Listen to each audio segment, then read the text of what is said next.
The classroom fell silent as the holographic display flickered to life, showing the devastating aftermath of the Battle of Kepler 442b.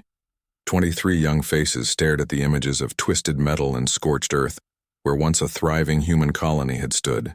Professor Zara Chen adjusted her glasses and watched her students process the reality of humanity's first major defeat in the Galactic War. "Can anyone tell me what went wrong at Kepler?" she asked, her voice cutting through the heavy atmosphere. A Xanthari student in the back row raised his scaled hand. "The humans were outnumbered 40-1. Logic dictated retreat." "Logic," Chen repeated, a slight smile playing at her lips. "Yes, the Xanthari military doctrine would suggest that. But humans don't always follow logic, do they? The mixed class of species, Xanthari, Vorkanian, crystalline beings, and a few humans, shifted uncomfortably. The Galactic Academy had been established on the neutral moon of Sanctum Prime, specifically to foster understanding between the various species now locked in this bitter conflict. But understanding humanity remained the greatest challenge. What the tactical reports don't show," Chen continued, manipulating the hologram to zoom in on a particular section of the battlefield, "is what happened in Sector 7 during the final hour of the battle." The image focused on what appeared to be an ordinary elementary school, its cheerful yellow walls now blackened with plasma burns. The playground equipment lay twisted and melted, but the building itself remained largely intact. 47 children were trapped in this school when the hegemony forces broke through the colony's defenses, Chen explained. The evacuation transports had already been destroyed. Colonial Command ordered all remaining military personnel to fall back to the spaceport for final extraction. A human student named Marcus raised his hand. "But someone stayed behind." "Someone stayed behind," Chen confirmed. "Sergeant Thomas Rivera, 3rd Colonial Marines. According to his service record, he was a demolitions expert with a wife and 2 children back on Earth. He had every reason to follow orders and retreat with his unit." The hologram shifted to show personnel records. A man in his 30s with kind eyes and a warm smile, clearly more comfortable holding his own children than a plasma rifle. The contrast between his gentle appearance and his military gear was striking. "Rivera received the evacuation order at 13:47 hours, Chen continued. "The last transport would leave at 1400 hours. It was a 13-minute run to the spaceport. Instead, Rivera diverted to the school. The classroom was completely silent now. Even the usually chattering Vorkanian students had stopped their nervous tail-twitching. The weight of the moment hung heavy in the recycled air. The hegemony had deployed their most elite unit to Kepler, the Death's Head Legion. These weren't ordinary soldiers, but genetically enhanced warriors bred specifically for psychological warfare. They stood 9 feet tall, had natural armor plating, and possessed strength that could crush human bones like twigs. A crystalline being pulsed with nervous light. Why would one human engage such forces alone? Chen manipulated the display again, showing the school's layout. Rivera didn't engage them. He hid them. The tactical overview revealed the school's basement, a reinforced shelter designed for meteor storms, now serving as a bunker. Red dots appeared on the display representing the trapped children. For 6 hours, Sergeant Rivera held that position. The hegemony knew the children were there. Their thermal sensors would have detected the life signs immediately. They wanted them alive for leverage against the human government. The display showed movement patterns around the school, dozens of enemy soldiers all converging on one small building while a single green dot moved through corridors and classrooms. Rivera had 2 choices, Chen said quietly. He could have triggered the building's self-destruct and denied the enemy their prize. It would have been quick, painless, and tactically sound. Or he could buy time and hope for a miracle. Marcus leaned forward. He chose to fight. He chose to haunt them, Chen corrected. Rivera knew he couldn't win a direct confrontation, so he became something else entirely, something the hegemony had never encountered before. The hologram showed the school's internal sensors tracking Rivera's movements. He appeared in one classroom, eliminated a patrol, then vanished. Minutes later, he emerged from the cafeteria behind another squad. The pattern repeated endlessly. Strike, vanish, strike again. The hegemony forces were some of the finest warriors in the galaxy, Chen explained. They had conquered 17 worlds and never faced serious resistance. But they'd never fought a ghost. A young Xanthari female spoke up, her voice uncertain. Our military analysts studied this engagement. The humans should have been overwhelmed within minutes. The mathematics were impossible. Impossible, Chen agreed. Unless you factor in something your analyst couldn't quantify. A human parent protecting children. The display shifted to show intercepted hegemony communications. Alien text scrolled past with translations appearing below. The messages grew increasingly frantic as the hours passed. First squad eliminated. Contact lost with second squad. Something in the walls. It's not possible. Request immediate reinforcement. By hour 4, the Death's Head Legion, the most feared unit in the hegemony military, was calling for backup to deal with one human soldier, Chen said with evident pride. By hour 5, they were requesting orbital bombardment of their own position. The classroom erupted in surprised chatter. Orbital bombardment was typically reserved for fortress worlds or major fleet actions, not elementary schools. But the children, a Vorkanian student whispered, were still alive. Chen finished. Rivera had managed to keep all 47 children safe in the basement shelter, while single-handedly preventing an entire hegemony battalion from securing the building. The hologram showed the final hour. Rivera's movements had slowed considerably, his appearances becoming less frequent but no less deadly. The enemy had stopped advancing entirely, instead establishing a perimeter and waiting for reinforcements. At 1934 hours, long-range sensors detected incoming human ships, a rescue fleet that had fought through 3 hegemony blockades to reach Kepler. They would arrive in 40 minutes. The tension in the classroom was palpable. Everyone knew how the story ended. Kepler had fallen, the colony was lost. But somehow in this one small building, a different story was being told. Rivera held for 38 more minutes. Chen said softly. The rescue ships made it to the school with just 2 minutes to spare. All 47 children were evacuated safely. She paused, letting the weight of that achievement settle over her students. Sergeant Thomas Rivera was found in the school's library, surrounded by the bodies of 12 hegemony soldiers. He had been shot 17 times but continued fighting until the last child was safely aboard the rescue ship. In his final moments, he had barricaded himself behind an overturned reading table, still guarding the path to the basement. The hologram faded, leaving the classroom in relative darkness. Chen could see her students processing the story, each species trying to understand what they had just witnessed through the lens of their own military traditions and cultural values.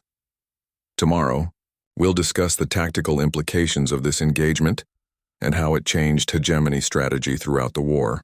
But for today, I want you to consider this question. What transforms an ordinary person into something extraordinary? As her students filed out, Chen remained behind, staring at the empty hologram projector. She had told this story dozens of times to hundreds of students, but it never got easier. Because she knew something her students didn't. Something that would become clear in the coming days as they delved deeper into humanity's role in the Galactic War. Thomas Rivera hadn't died at Kepler, and his war was far from over.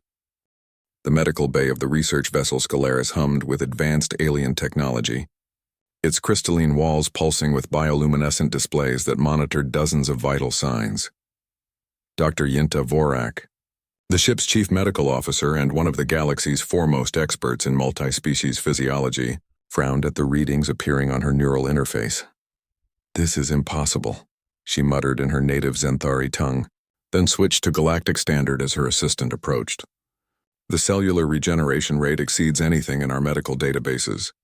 Her assistant, a young Vorkanian named Hexen, peered over her shoulder at the holographic displays. "Could it be an error in the scanners?" "I've run diagnostics 17 times, Vorak replied, her scaled fingers dancing across the control interface. "The equipment is functioning perfectly. It's the patient that defies explanation." They both turned to look at the occupied medical pod in the center of the bay. Inside, suspended in a web of healing nanites and surrounded by a shimmering stasis field, lay a human male. His body bore the evidence of catastrophic trauma. Plasma burns across 60% of his skin, 17 entry wounds from hegemony pulse rifles, 3 broken ribs, a shattered left arm, and cranial injuries that should have been instantly fatal. "He should be dead," Vorak said simply. "By every medical standard across 12 different species, this level of damage is incompatible with life. Yet here he is, not only alive but healing at a rate that makes our most advanced medical technology look primitive." The pod's identification display read, "Thomas Rivera, Sergeant, 3rd Colonial Marines. Classification, unknown. Status, stable. Hexen consulted his data pad. The rescue team found him 47 hours after the official end of the Battle of Kepler. How did he survive that long with these injuries? Vorak pulled up the battlefield recordings captured by the rescue ship's sensors. The holographic display showed the ruins of the elementary school, smoke still rising from plasma-scorched walls. Emergency personnel moved through the debris, searching for survivors they knew they wouldn't find. "Look at this," Vorak said, highlighting a section of the recording. The rescue team initially bypassed the school. Their sensors showed no life signs. It was only when one of the children they'd evacuated asked about the soldier who saved us that they went back for a closer look. The recording showed the team entering the library where Rivera had made his final stand. The hegemony soldiers' bodies had already begun to decompose in the planet's humid atmosphere. But the human remained exactly as he had fallen, behind an overturned table, his weapon still aimed at the doorway, his eyes open and aware. He spoke to them, Vorak continued, her voice filled with scientific fascination, tinged with something approaching awe. 47 hours after sustaining mortal wounds, isolated and alone, he was conscious enough to give them a tactical briefing on remaining hegemony forces in the area. Hexen's tail twitched nervously. The hegemony forces? They just left him there? According to intercepted communications, they tried to confirm the kill. 3 separate squads entered that library over the course of 2 days. None of them made it back out. The hologram shifted to show the positions where additional hegemony bodies had been found, scattered throughout the school's corridors, all killed with improvised weapons. A plasma rifle used as a club, sharpened pencils driven through armor gaps. In one classroom, a hegemony soldier had been strangled with a charging cable torn from a learning tablet. He was supposed to be dying. Vorak said quietly. By all rights, he was dying. But somehow he kept fighting, kept protecting those children even after they were gone. The medical bay's main entrance hissed open, and Admiral Karras of the Galactic Alliance Defense Force entered, his imposing Vorkanian frame filling the doorway. Behind him came Professor Chen, looking decidedly uncomfortable in the sterile environment. Doctor, Admiral Karras nodded to Vorak. What's his status? Unprecedented, Vorak replied without hesitation. I've been studying xenobiology for 40 years, Admiral. I've seen crystalline beings regrow entire limbs, watched Xanthari warriors shrug off wounds that would kill a dozen humans. But this, she gestured at the medical pod, this challenges everything we understand about biological limitations. Chen approached the pod, her expression unreadable. When will he wake up? That's just it, Vorak said. According to his neural patterns, he never lost consciousness. He's been aware this entire time. During the surgery, during the nanite treatments, during the cellular reconstruction. He's simply been waiting. Admiral Karras exchanged a glance with Chen. Waiting for what? As if in response to his question, the stasis field around Rivera's pod began to fluctuate. Warning indicators flashed across the medical displays as the human's vital signs spiked. His eyes, which had remained closed throughout the healing process, snapped open. Stand back, Vorak ordered, her hands flying across the control interface. But before she could engage emergency protocols, Rivera's voice cut through the medical bay. Raspy from disuse but unmistakably alert. The children. Are they safe? The simplicity of the question, asked by a man who had spent 3 weeks healing from wounds that should have killed him instantly, sent a chill through the assembled beings. Chen stepped forward, her voice gentle. They're safe, Sergeant. All 47 of them. Rivera's eyes found hers, and for a moment Chen saw something that made her step back involuntarily. There was recognition there, but also something else. Something that hadn't been present in the military records she'd studied. A weight that hadn't existed before Kepler. Good, Rivera said, and the stasis field stabilized. Then my work there is done. Your work? Admiral Karras moved closer, his military bearing evident. Sergeant, you've been unconscious for 3 weeks. The Battle of Kepler is over.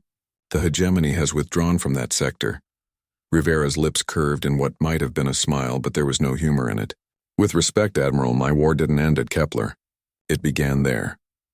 Dr. Vorak's medical scanners registered a spike in Rivera's neurological activity. Impossible, she breathed. His brain patterns are unlike anything in our databases. The neural pathway formations, the synaptic density. It's as if his entire neurological structure has been optimized for combat processing. What does that mean? Chen asked. It means, Rivera said, sitting up in the medical pod despite the restraining fields, that the hegemony created something they didn't expect when they decided to use children as weapons. The medical bay fell silent except for the quiet hum of alien technology. Rivera's eyes were calm, almost peaceful, but there was something behind them that made even Admiral Karras, a veteran of 17 major conflicts, feel uneasy. The hegemony studies their enemies, Rivera continued, his voice growing stronger. They analyze our tactics, our psychology, our breaking points. They know exactly how much pressure to apply to make any species surrender. He turned to look directly at Chen. But they made a mistake at Kepler. They assumed that all humans have the same breaking point. They thought that threatening children would make us more compliant, more predictable. Instead, Admiral Karras said slowly, understanding beginning to dawn in his voice, they discovered what happens when you threaten the one thing humans will die to protect. Not die, Rivera corrected, standing slowly as the medical pod released its restraining fields. Live. They discovered what humans become when dying isn't an option. Dr. Vorak's scanners showed impossible readings as Rivera moved. His muscle density had increased by 30%. His bone structure had somehow reinforced itself. His nervous system was operating at efficiency levels that should have resulted in immediate neural burnout. The healing process, Chen whispered. It didn't just repair the damage. It evolved me, Rivera confirmed. Every time they thought they'd killed me, my body found a way to come back stronger. Not magic, not alien technology, just human biology pushed beyond its normal limitations by something stronger than the will to live. He walked to the viewport, looking out at the stars beyond. The will to make sure no other children ever face what those 47 faced. Admiral Karras stepped forward. Sergeant, what are your intentions? Rivera turned back to face them, and in that moment, each being in the room understood that they were no longer looking at Thomas Rivera, demolitions expert and family man from Earth. They were looking at something new, something that had been forged in the fires of an impossible choice and tempered by the refusal to accept defeat. My intentions, Admiral, are to give the hegemony exactly what they asked for when they decided to make war on human children. He smiled. And this time there was humor in it, dark, patient, and absolutely terrifying. They wanted to know what humans become when pushed past their breaking point. I'm going to show them. Outside the viewport, the stars seemed to flicker, as if the universe itself was taking notice of what had just awakened in its midst. The strategy room aboard the hegemony dreadnought Inevitable Conquest buzzed with nervous tension as General Thrax reviewed the latest intelligence reports. His 6 arms moved independently across multiple display surfaces, each clawed appendage calling up different tactical assessments with practiced efficiency. The other members of the Hegemony High Command maintained respectful distance. Thrax's reputation for executing bearers of bad news was well established throughout the fleet. Explain to me, Thrax growled in the guttural language of his species, how a single human soldier has neutralized 17 of our deep strike operations in the past month. Commander Vess, a member of the serpentine Corvani species, reluctantly stepped forward. Her scaled skin rippled with patterns that betrayed her anxiety. Sir, our psychological warfare division believes we're dealing with a new type of human combat enhancement. The target displays capabilities far beyond baseline human parameters. Capabilities, Thrax repeated, his primary eyes focusing on Vess while his secondary eyes continued monitoring the tactical displays. Show me these capabilities. The holographic projector in the center of the room flickered to life, displaying a series of battlefield recordings.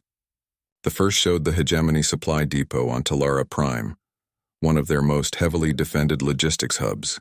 The base had been constructed inside a mountain, with only 2 access points and sensor networks that could detect a single insect within a 10-kilometer radius. Operation Shadowfall, Vess began, her voice carefully controlled. 17 hours ago, our early warning systems detected a human infiltration. Standard protocol was initiated. All entrances sealed, internal security activated. Kill teams deployed. The recording showed thermal images of a single figure moving through ventilation shafts that were supposedly too narrow for human passage. The figure appeared and disappeared from sensors with impossible speed, always staying one step ahead of the pursuing security forces. The target eliminated 43 personnel before reaching the main ammunition storage, Vess continued. At this point, our forces had him cornered. There was no escape route, no possibility of retreat. General Thrax leaned forward, his attention fully focused. The Talara Prime Depot had been considered impregnable. Whatever had happened there would have significant implications for hegemony defensive strategy. The target didn't attempt to escape, Vess said quietly. Instead, he began setting charges throughout the facility with a precision that suggests intimate knowledge of our construction methods and structural weak points. The hologram shifted to show internal security footage. A figure in battered human military fatigues moved through the facility's corridors with casual confidence, placing explosive devices with the care of an artist arranging a masterpiece. What made the scene particularly unsettling was the complete absence of urgency in his movements. He acted as if he had all the time in the world. Our security chief attempted to negotiate, Vess continued. The target was offered safe passage in exchange for leaving the facility intact. His response was illuminating. Audio crackled through the room's speakers, filled with static from damaged recording equipment.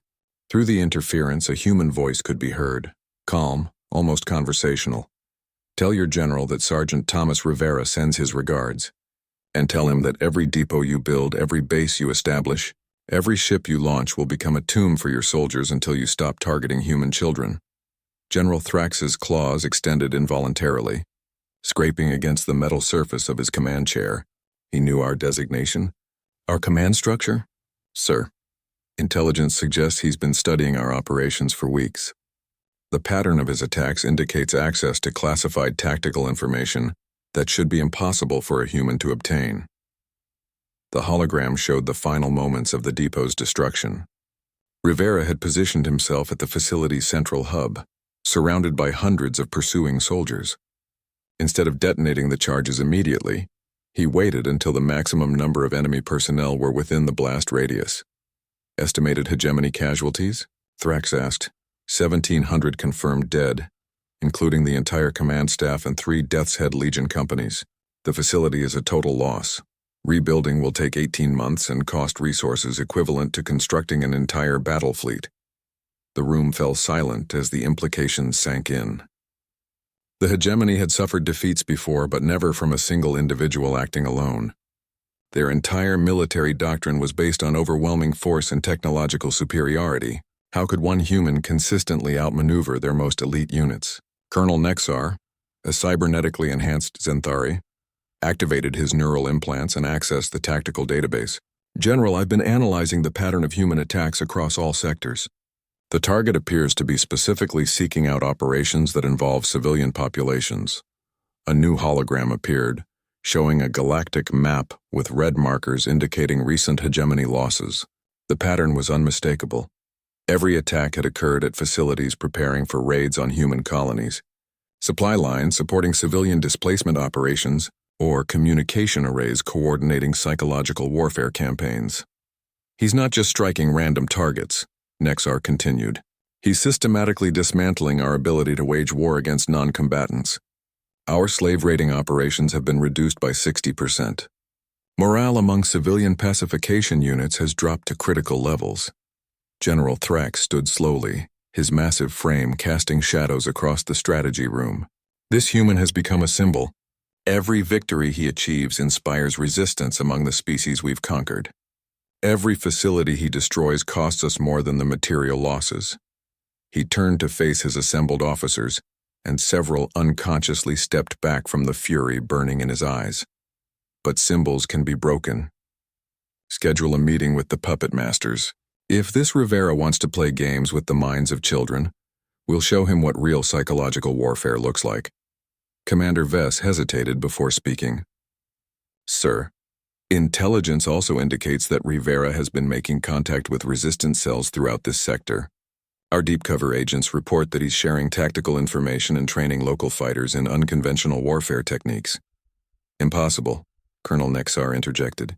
Our surveillance networks would detect any large-scale coordination between resistance groups. He's not creating large-scale coordination, Vess replied. He's teaching them to be ghosts, small cells operating independently, using his methods to strike and vanish. The resistance movements are becoming decentralized. General Thrax felt a chill that had nothing to do with the ship's environmental systems. Decentralized resistance was the nightmare scenario for any occupying force. When every citizen could potentially become a saboteur, when attacks could come from anywhere at any time, maintaining control became exponentially more difficult. "Sir," a communications officer called from across the room, "we're receiving a priority transmission from the homeworld. The Hegemony Council wishes to speak with you immediately." Thrax closed his eyes, knowing that the conversation ahead would be unpleasant. The Council had little patience for commanders who failed to achieve their objectives, regardless of the circumstances. "Before you take that call, General," Commander Vess said quietly, "there's one more thing you should know about this Rivera." "What?" "According to our psychological profiles, he was a demolitions expert before Kepler. His specialty was controlled explosions, bringing down structures without harming civilians. He had a wife and children on Earth, was known for his gentle demeanor and his work with youth education programs." Thrax stared at her. "You're telling me that our greatest threat is a man whose peacetime job was protecting people?" "Sir, I'm telling you that we turned a human father and protector into something else entirely. And based on our analysis of his recent operations, he's still learning what he's capable of." The communications officer's voice cut through the strategy room again, more urgent this time. "General, the Council is demanding an immediate response." As Thrax moved toward the communication console, Colonel Nexar pulled up one final display. It showed a projection of Rivera's likely next targets based on his established patterns. 17 critical hegemony installations were highlighted in red, each one vulnerable to the type of attack that had devastated Talara Prime. "General," Nexar said as Thrax passed his station, "our computers calculate that if Rivera continues his current operational pace, he could single-handedly delay our campaign schedule by 6 months. That's just one human acting alone." Thrax paused at the communication console, his claw hovering over the activation control. In his long military career, he had conquered star systems, brought entire species to their knees, and earned a reputation as one of the hegemony's most effective generals. But he had never faced an enemy like this. The Council's transmission began automatically, and the cold voice of Supreme Chancellor Korth filled the strategy room. "General Thrax, your recent reports are concerning. The Council wishes to know why a single human soldier is causing more disruption to our operations than entire rebel fleets." Thrax straightened his shoulders and prepared to explain the unexplainable. Behind him, his officers. The abandoned mining station on Zirion 7 drifted silently through the asteroid field, its hull scarred by decades of cosmic radiation and micrometeorite impacts. Once a thriving extraction facility, it had been decommissioned years ago when the ore veins played out. Now it served as a meeting place for those who preferred to conduct business away from prying eyes.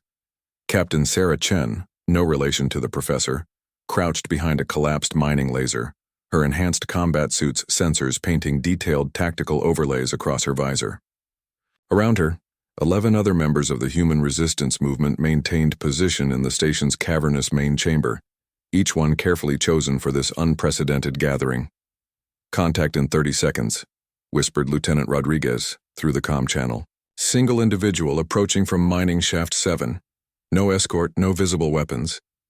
Chen felt her heart rate spike despite her training. Every resistance fighter in this sector knew the stories about the ghost of Kepler, the human soldier, who had somehow survived impossible odds and transformed himself into the hegemony's worst nightmare. But stories were one thing. Meeting him face to face was something else entirely. "Remember," she transmitted to her team, "we're here to listen. Whatever he's become, he's still human. He's still on our side." The massive doors to mining shaft 7 groaned open, their ancient mechanisms protesting the movement. A figure emerged from the shadows beyond, tall, lean, moving with a fluid grace that seemed almost predatory. Thomas Rivera wore the remnants of a colonial marine uniform, but the gear had been modified extensively. Additional armor plating had been welded to vital areas, Weapons attachments hung from every available hardpoint, and the whole ensemble was painted in a matte black that seemed to absorb light. But it was his eyes that made Chen's breath catch. They swept the chamber with mechanical precision, cataloging every potential threat, every hiding spot, every possible escape route. When they finally settled on her position, she felt as if she were being evaluated by a targeting computer rather than a human being. "Captain Chen," Rivera said, his voice carrying clearly across the empty space despite being barely above a whisper. "Thank you for arranging this meeting." Chen emerged from cover, signaling her team to remain hidden. As she approached Rivera, she noticed details that the intelligence reports had failed to capture. His movements were too smooth, too precise. His breathing was perfectly controlled. Even his heartbeat, visible as a faint pulse in his neck, was slower than normal human rates. "Sergeant Rivera," she replied formally. "The Resistance owes you a debt. Your actions have given us hope when we had none." Rivera's expression didn't change, but something flickered behind his eyes. "Hope is dangerous, Captain. It makes people take unnecessary risks. What you need isn't hope. It's education." "Education?" "The hegemony isn't just an invading force," Rivera explained, beginning to pace around the chamber's perimeter. "They're a machine designed to break the will of conquered species. Every tactic they use, every strategy they employ, is calculated to create maximum psychological impact with minimum resource expenditure." As he moved, Chen noticed that Rivera was unconsciously positioning himself to maintain visual contact with all potential entrances, while keeping the Resistance fighters' hiding spots within his peripheral vision. His spatial awareness was extraordinary. "Take their use of child soldiers," Rivera continued. "It's not because children make effective warriors, quite the opposite. It's because seeing children in combat uniforms breaks something fundamental in the adult populations they're trying to control." Lieutenant Rodriguez's voice crackled through Chen's earpiece. "Captain, I'm reading massive neural activity from his position. His brain patterns are unlike anything I've ever seen." Chen muted her comm and focused on Rivera, who had stopped pacing and was now looking directly at her hiding teammates. "Tell your lieutenant that I can hear his transmissions," Rivera said calmly. "Hegemony equipment operates on similar frequencies. I've learned to interpret their communications protocols." The Resistance fighters emerged from their positions, looking distinctly uncomfortable. Chen had expected this meeting to be challenging, but Rivera's casual awareness of their supposedly secure communications suggested capabilities far beyond normal human limits. "How?" asked Sergeant Kim, the team's electronics specialist. "Standard. Military comm gear is encrypted with algorithms that take hours to break, even with quantum processors." Rivera turned his attention to Kim, and the young soldier unconsciously stepped back. "After Kepler, I spent 18 days inside a hegemony detention facility before my rescue. They tried various interrogation techniques, including direct neural interface with their communication networks. The procedure was designed to extract information. But you turned it around," Chen realized. "You learned their systems instead." "I learned everything," Rivera replied.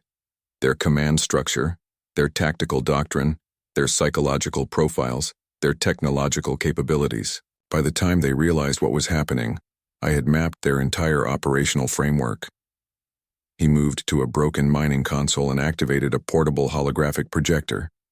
The display showed a three-dimensional map of local space with hundreds of markers indicating hegemony positions, supply routes, and patrol patterns.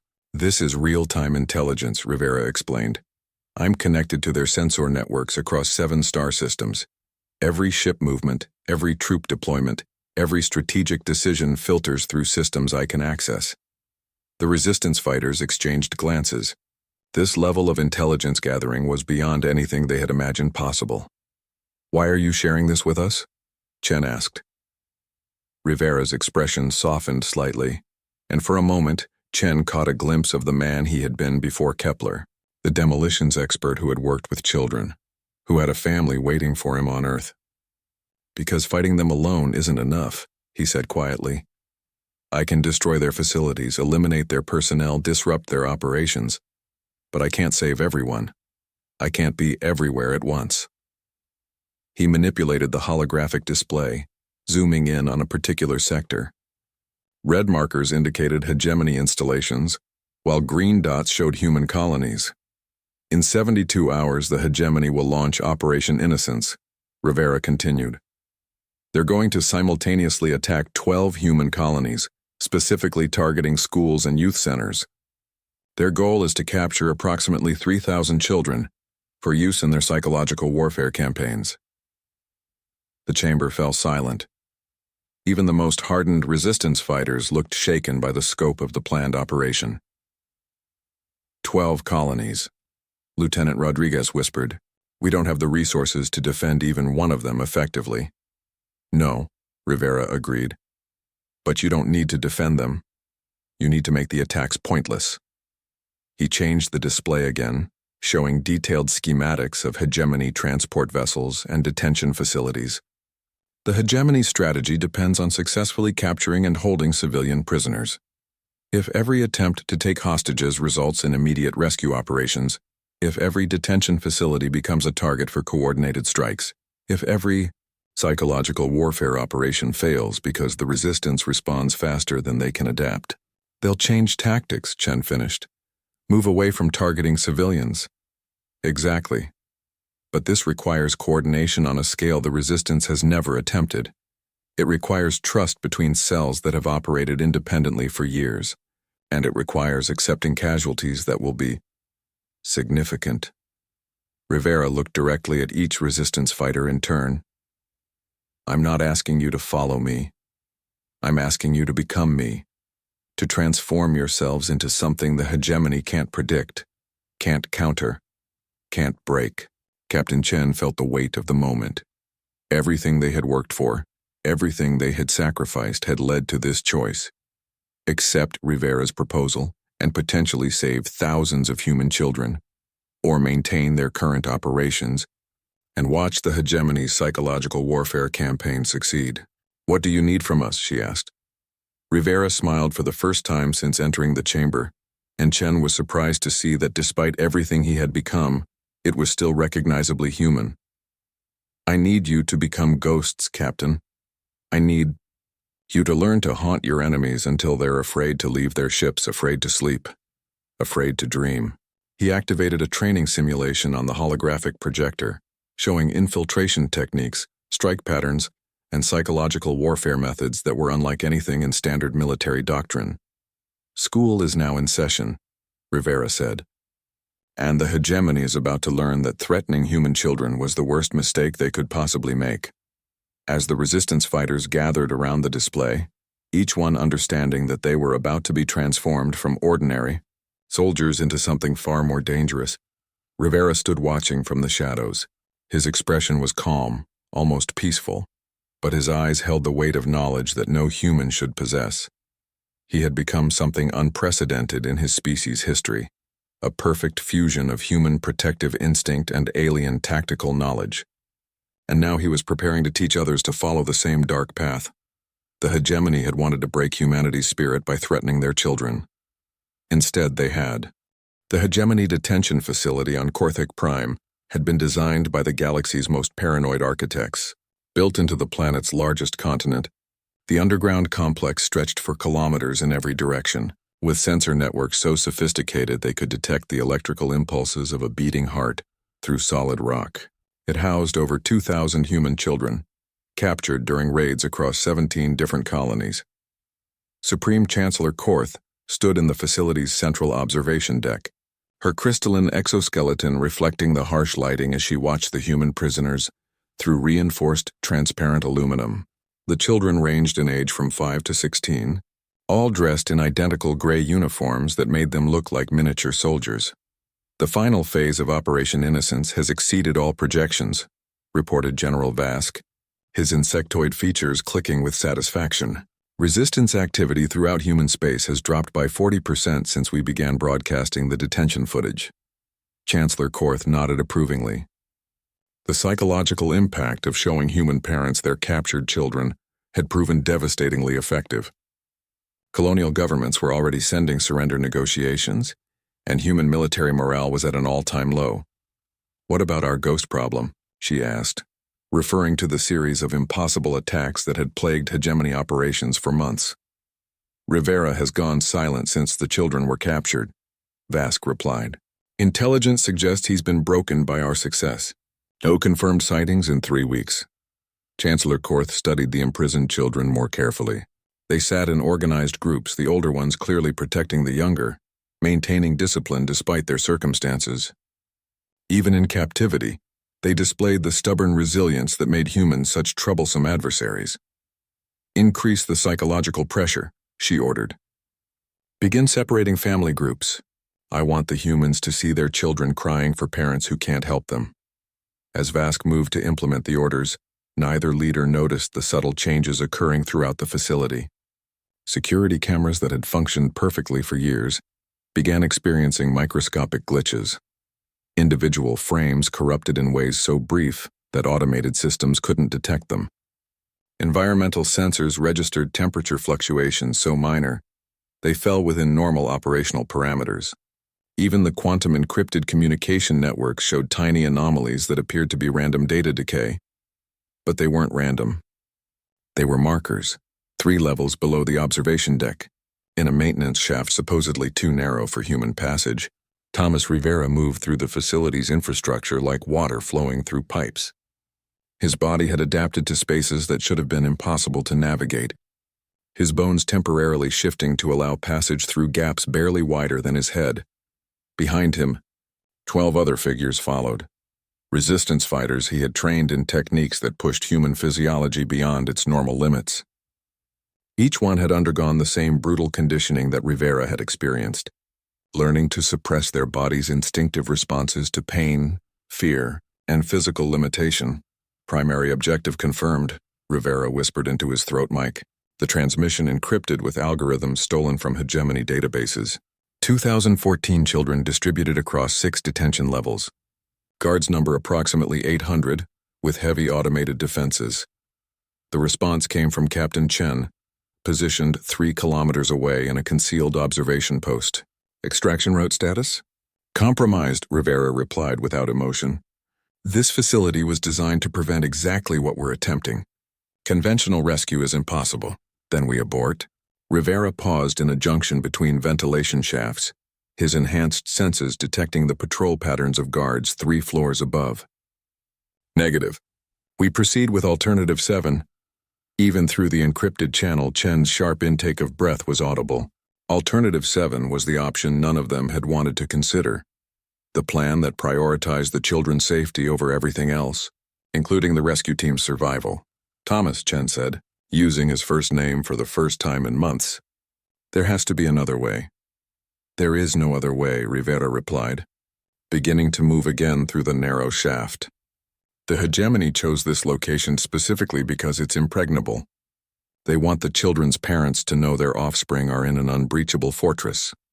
He reached a critical junction and paused to access the facility's schematics through his neural interface. The blueprint scrolled across his enhanced vision, highlighting structural weak points and system vulnerabilities. Alternative 7 requires 13 minutes of continuous distraction. Rivera continued. During that time, automated defenses must be completely focused on internal threats. External rescue will be impossible. The children won't make it out without help, protested Lieutenant Rodriguez. Some of them are barely old enough to walk. Rivera's expression hardened, though no one could see it in the darkness of the maintenance shaft. The children won't need to walk.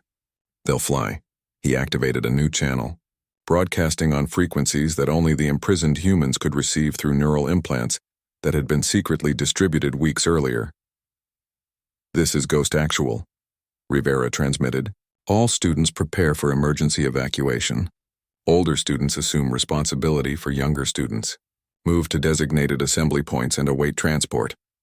Throughout the detention facility, children who had seemed broken and hopeless suddenly straightened with purpose. The neural implants were crude devices, barely more sophisticated than modified hearing aids, but they had been broadcasting subliminal instructions for days. Every child knew exactly what to do. 16-year-old Marcus Webb, captured during the raid on New Geneva Colony, stood up from his sleeping mat and began quietly organizing his section. The hegemony guards, accustomed to passive compliance from their prisoners, didn't notice the subtle shift in the children's behavior. Security checkpoint 1, Rivera reported as his team reached their first major obstacle. Automated plasma turrets, motion sensors, pressure plates, standard hegemony defensive array. The turrets were designed to engage anything larger than a maintenance drone. Rivera studied their positioning and firing patterns, calculating angles and timing with mathematical precision. Martinez, take point. Rodriguez, covering fire. Everyone else, maintain formation and follow my exact path. What happened next would have been impossible for baseline humans. Rivera's team moved through the defensive array like dancers performing a choreographed routine, each step timed to exploit microsecond gaps in the overlapping sensor coverage. When one fighter triggered a motion detector, another was already in position to create a larger disturbance that masked the initial detection. They reached the first detention level without alerting a single guard. Ghost actual. This is Nest Leader, came a transmission from Marcus Webb. Assembly complete. 2014 students ready for transport. Rivera felt something shift in his chest, an emotion he hadn't experienced since Kepler. For a moment, the cold calculation that had sustained him for months wavered, replaced by something warmer and more human. Acknowledged, Nest Leader. Initiate Phase 2. Throughout the facility, the captured children began to move, not in panic or chaos, but with disciplined precision that caught their guards completely off guard. The hegemony soldiers had expected broken, traumatized prisoners. Instead, they found themselves facing coordinated resistance from victims who had become students of war. The children didn't attack their captors directly. They didn't need to. Instead, they began executing contingency plans that Rivera had transmitted through their neural implants. Emergency lockdown procedures were triggered. Security systems were overwhelmed with false alarms. Environmental controls began cycling atmospheric pressure in patterns that disrupted sensor networks. What's happening? Chancellor Korth demanded as alarms began blaring throughout the observation deck. Unknown, General Vask replied, his fingers flying across control interfaces. The prisoners they're doing something. Our security systems are registering thousands of simultaneous breaches, but we can't locate the source. On the detention levels, the children continued their carefully orchestrated chaos. Older students helped younger ones reach ventilation grates that had been secretly modified. Emergency supply caches hidden weeks earlier by advanced reconnaissance teams were retrieved and distributed.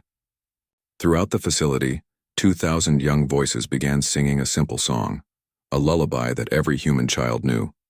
The psychological impact on the hegemony guards was immediate and devastating.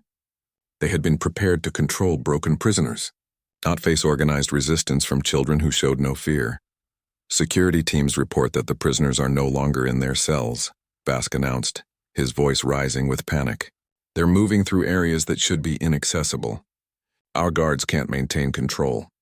Chancellor Korth activated the facility's emergency protocols, sealing all exits and flooding the complex with knockout gas. But the children had already moved to predetermined safe zones with independent air supplies. Ghost actual, Rivera transmitted as his team reached the facility's central power core. Children are secure and ready for final phase. The rescue ship Sanctuary drifted through the outer reaches of the Helios system. Its cargo holds filled with 2014 children who should have died on Korthak Prime. Captain Sarah Chen stood in the observation lounge, watching the stars wheel slowly past while behind her. The sound of young voices filled the corridors with something the galaxy hadn't heard in months. Hope. Dr. Elena Vasquez, the ship's chief medical officer, approached with a datapad clutched in her hands. Her expression was troubled, the kind of look that came from discovering something that challenged everything you thought you understood about the universe. Captain, we need to talk, Vasquez said quietly, about the children. Chen turned from the viewport, noting the careful way Vasquez had positioned herself out of earshot of the nearest group of rescued prisoners. What's wrong? Are they injured? That's just it, Vasquez replied, activating the datapad's privacy screen. They should be. According to their medical scans, every single one of these children should be showing signs of severe psychological trauma. Months of imprisonment, separation from families, constant fear. The damage should be measurable. Chen frowned. But they're not traumatized. If anything, they're displaying psychological profiles consistent with advanced military training. Their stress responses are controlled, their group dynamics are disciplined, and their cognitive function is enhanced beyond normal parameters for their age groups. The implications hit Chen like a physical blow. You're saying Rivera didn't just rescue them, he was training them? Vasquez nodded grimly.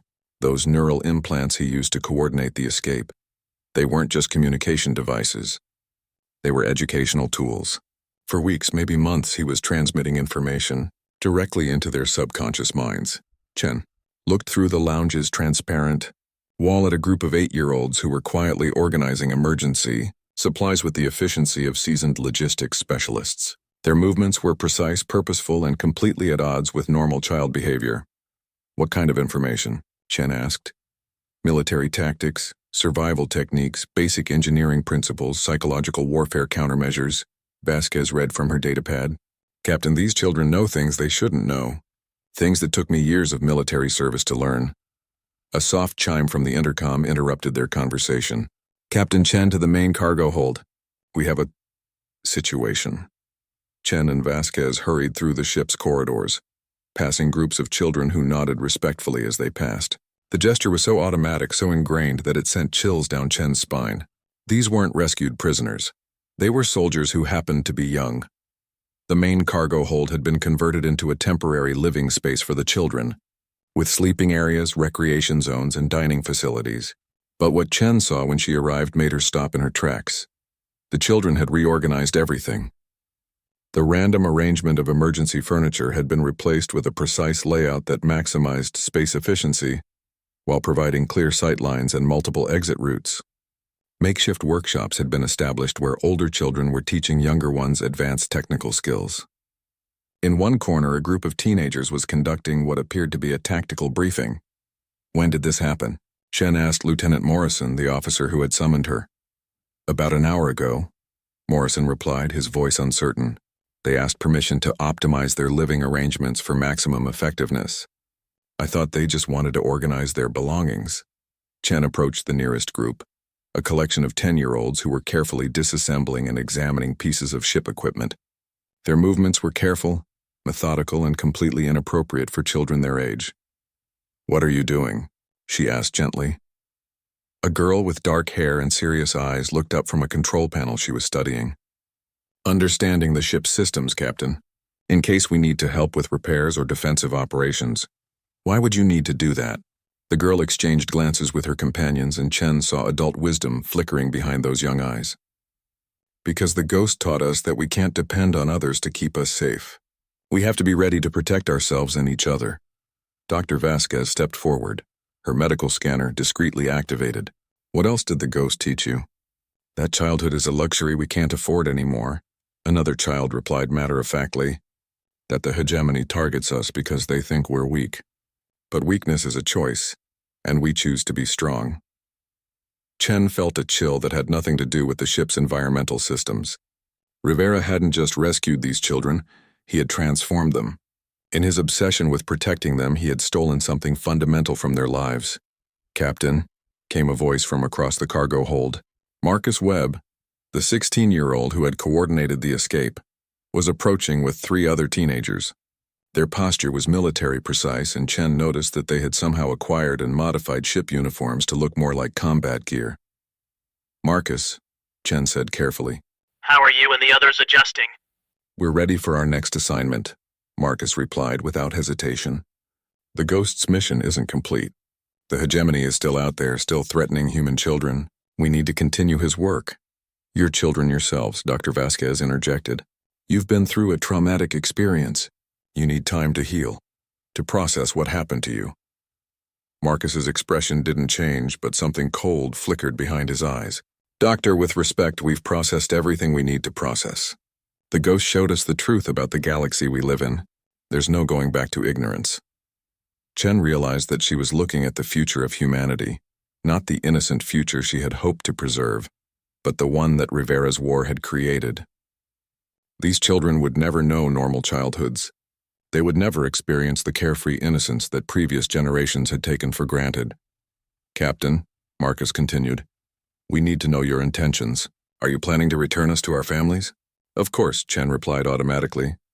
That's exactly what we're planning. Then you're making a mistake, said one of the other teenagers. Our families are targets. The hegemony will use them against us just like they tried to use us against our parents. The only way to protect them is to eliminate the threat. Chen exchanged a glance with Dr. Vasquez. The children weren't talking about hiding or defending themselves.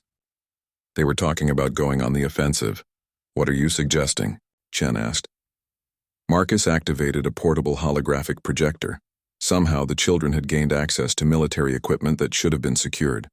The display showed a detailed tactical map of hegemony space with potential targets marked in red. We know their systems, Marcus explained. The ghosts taught us how to think like they think, how to predict their movements. We can hit them where they're vulnerable, make them afraid to target human civilians. You're talking about becoming soldiers, Chen said quietly. We're talking about becoming what the galaxy needs us to become, Marcus corrected. The ghost understood that the old rules don't apply anymore. The hegemony changed the game when they decided to make war on children. Now we have to change it back. Dr. Vasquez stepped forward, her scanner indicating anomalous readings from all the children in the immediate area. Captain, I'm detecting synchronized neural activity across the entire group. They're not just individuals anymore. They're functioning as a collective intelligence. Chen stared at the children, her children, the ones Rivera had died to save, and realized that his final lesson had been the most devastating of all. He hadn't just rescued them from physical captivity. He had freed them from the limitations of childhood itself. The ghost is gone, Marcus said, his young voice carrying weight that belonged to someone much older. But his mission continues. The question is whether you'll help us complete it, or whether we'll have to find another way. Chen looked around the cargo hold at 2014 faces that should have been innocent and carefree. Instead, she saw determination, intelligence, and a cold understanding of the universe that no child should possess. Rivera had succeeded beyond his wildest dreams. He had protected these children from the hegemony's psychological warfare by turning them into something the enemy couldn't break or manipulate. But in doing so, he had created something unprecedented in human history, an army of child soldiers who had chosen their own war. Captain, Marcus pressed, what's your decision? Chen realized that the fate of the galaxy might rest on her answer. The old ways of thinking about warfare, about childhood, about the boundaries between innocence and necessity, had died with Rivera on Korthak Prime. Now she had to decide whether to try to restore what had been lost, or embrace what had been born from its ashes. The children waited patiently for her response, their eyes holding the patient confidence of those who knew they were already beyond anyone's ability to control or protect. Rivera's ghost lived on, not in memory or legend, but in the minds of 2014 young souls who had learned that sometimes growing up meant growing deadly. 5 years had passed since the rescue at Korthak Prime, and the galaxy had learned to fear a new kind of warfare. The hegemony's vast military machine, which had conquered dozens of worlds through overwhelming force and psychological manipulation, now found itself fighting shadows that struck with precision beyond anything in their tactical databases. Professor Zara Chen stood before a new class at the Galactic Academy, but the faces looking back at her were different from those she had taught before the war. These students were older, more serious, marked by the knowledge that came from living through humanity's transformation from peaceful colonists to galactic guerrilla fighters. Today we conclude our study of the Rivera Doctrine, she announced, calling up a holographic display that showed the current state of the galactic conflict. Can anyone summarize the strategic impact of the Korthak Prime rescue? A Xanthari student raised her scaled hand. The operation demonstrated that hegemony detention facilities were vulnerable to coordinated internal resistance, leading to a 40% reduction in civilian kidnapping operations. Correct, but incomplete, Chen replied. The true impact wasn't the immediate tactical victory. It was what emerged from that victory. She manipulated the display to show a series of recent battle reports. Each one described encounters with human forces that fought with unprecedented coordination and tactical sophistication. Despite being composed largely of individuals barely old enough to serve in traditional military roles. The children rescued from Korthak Prime didn't return to their families, Chen continued. Instead, they formed the core of what military historians now call the Ghost Division, a force that has fundamentally altered the nature of warfare in this sector. A young human student, one of the few from Earth who had managed to reach the academy since the war began, spoke up. Professor, some people say the Ghost Division are war criminals, that they target civilians and use terrorist tactics. Chen paused, considering her response carefully. The ethics of the Ghost Division's operations had been debated across the galaxy, with various species holding dramatically different views on the morality of child soldiers, even children who had chosen their own battles. Let's examine that claim objectively, she said, calling up footage from a recent engagement on Proxima Station. The Ghost Division's latest operation targeted a hegemony facility that was producing psychological warfare materials. Specifically, recordings designed to break the morale of besieged civilian populations.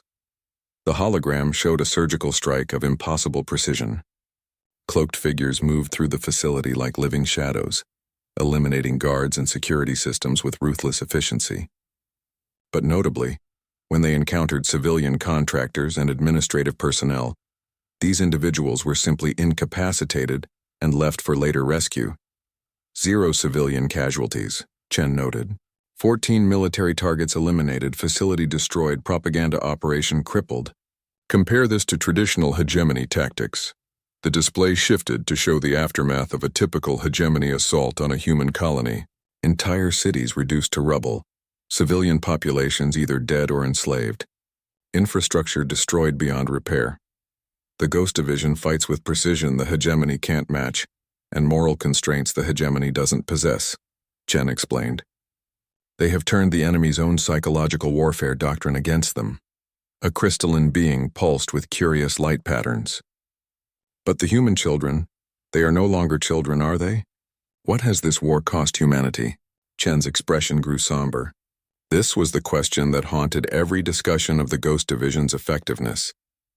The price of victory had been measured not in lives lost but in innocence destroyed. The cost has been profound, she admitted. Traditional human childhood as we understood it has effectively ended. Children born after Korthak Prime enter survival training before they can walk. Educational systems have been militarized. Play has been replaced with tactical exercises. She called up demographic data from human colonies. Birth rates had plummeted as potential parents struggled with the moral implications of bringing children into a world where childhood meant becoming a soldier. Traditional family structures had given way to collective child-rearing, focused on producing effective resistance fighters. But we must also consider what humanity has gained, Chen continued. Before the war, humans were considered minor players in galactic politics. We were colonists, traders, peaceful explorers. Now, the display showed current territorial maps. Human-controlled space had not only held against hegemony advances but had actually expanded. Worlds that had been under hegemony control for decades were experiencing successful liberation, movements led by impossibly young commanders who fought with tactical brilliance that impressed even veteran military analysts. The Ghost Division has proven that the hegemony's greatest weakness is their inability to adapt to opponents who refuse to follow conventional warfare rules, Chen explained. They conquered the galaxy by studying their enemies' psychological patterns and exploiting predictable responses. But how do you psychologically manipulate an opponent who has already sacrificed everything? A senior Vorkanian student whose own species had fallen to hegemony forces 3 years earlier spoke with bitter admiration. You don't, you fear them instead. Precisely, Chen confirmed. Fear has become humanity's primary weapon. The hegemony can no longer predict human responses because human psychology has fundamentally evolved. She activated a recording from a recent hegemony military briefing that had been intercepted by human intelligence operatives. General Thrax's voice filled the classroom, speaking in rapid, nervous tones that betrayed the psychological pressure his forces were experiencing.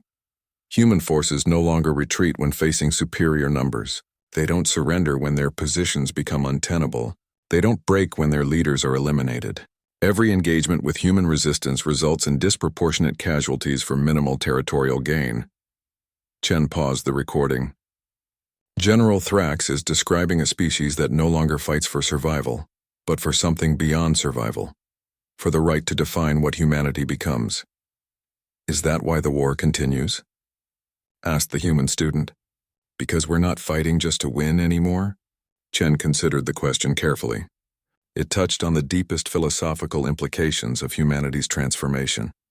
The war continues because both sides have become something other than what they were when it began, she replied. The hegemony started as conquerors seeking to expand their territory and resources. Humans began as victims seeking to protect their families and homes.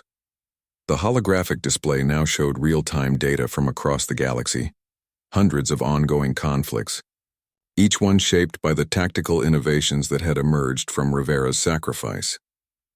Now the hegemony fights to prove that their model of civilization, order through strength, peace through dominance, is superior to human chaos. And humans fight to demonstrate that freedom is worth any price, even the price of innocence itself.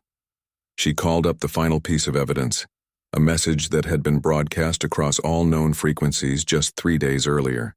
The speaker was Marcus Webb, now 21 years old and commander of the Ghost Division's primary strike force. To all species currently under hegemony occupation, Webb's image said, his young face marked by years of warfare but his eyes still burning with the determination that Rivera had instilled. Humanity offers you a choice. Continue to accept peaceful slavery, or join us in chaotic freedom. The message continued with technical specifications for resistance operations, detailed intelligence on hegemony weaknesses, and an open invitation for other species to adopt human tactical innovations. 12 species have already responded positively, Chen noted. The Galactic War is evolving from a human hegemony conflict into something much larger, a fundamental ideological struggle about what civilization should become. She turned to face her students directly, seeing in their expressions the weight of living through historical transformation. Thomas Rivera died believing he was protecting 47 children in a schoolhouse on Kepler. He couldn't have imagined that his sacrifice would reshape the galaxy's understanding of warfare, childhood, and the price of freedom. The classroom fell silent as students processed the implications. The war that had begun with an attack on human colonies had become something unprecedented. A conflict where the very definition of victory had evolved beyond territorial control or resource acquisition. Your assignment for next week, Chen concluded, is to consider this question. When the war ends, however it ends, what will be left of the species that began it? Are we witnessing the birth of something new, or the death of something precious? As her students filed out, Chen remained behind looking at the holographic display that still showed Marcus Webb's defiant message to the galaxy. Rivera's ghost had indeed taught its final lesson, but that lesson continued to evolve, spreading across star systems and transforming not just humanity, but every species it touched. The schoolroom ghost had become something far more than a single soldier's sacrifice. It had become an idea that refused to die, the idea that some things were worth fighting for no matter the cost.